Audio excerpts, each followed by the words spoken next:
দর্শক সবাইকে স্বাগতম। আজ জানাবো আন্তর্জাতিক গণমাধ্যমের বেশ কিছু গুরুত্বপূর্ণ সংবাদ।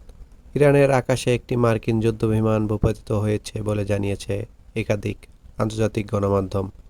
রয়টার্স এবং নিউ ইয়র্ক টাইমস একই তথ্য দিয়েছে এবং এক মার্কিন কর্মকর্তা এই ঘটনার সত্যতা নিশ্চিত করেছে। খবর বিসিবি। প্রতিবেদন অনুযায়ী ভূপাতিত বিমানের ক্রুদের খুঁজে বের করতে বর্তমানে উদ্ধার অভিযান চলছে।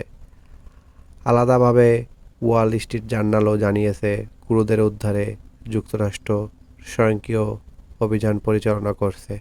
এর আগে একটি ইরানি গণমাধ্যম দাবি করেছিল যে একটি মার্কিন যুদ্ধবিমান ভূপাতিত হয়েছে এবং পাইলটকে উদ্ধারে যুক্তরাষ্ট্র চেষ্টা চালাচ্ছে।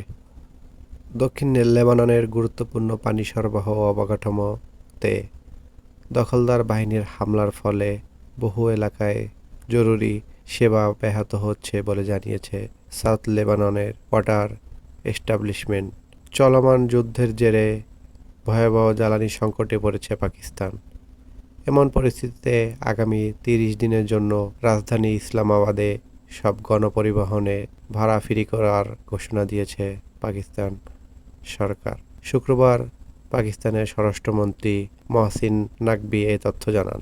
যুক্তরাষ্ট্র খুব সহজেই গুরুত্বপূর্ণ হরমুজ প্রণালী খুলে দিতে সক্ষম বলে দাবি করেছে মার্কিন প্রেসিডেন্ট।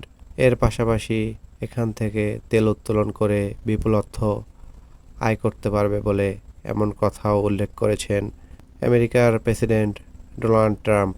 এই ছিল আজকের আন্তর্জাতিক গণমাধ্যমের বেশ কিছু গুরুত্বপূর্ণ সংবাদ। ধন্যবাদ।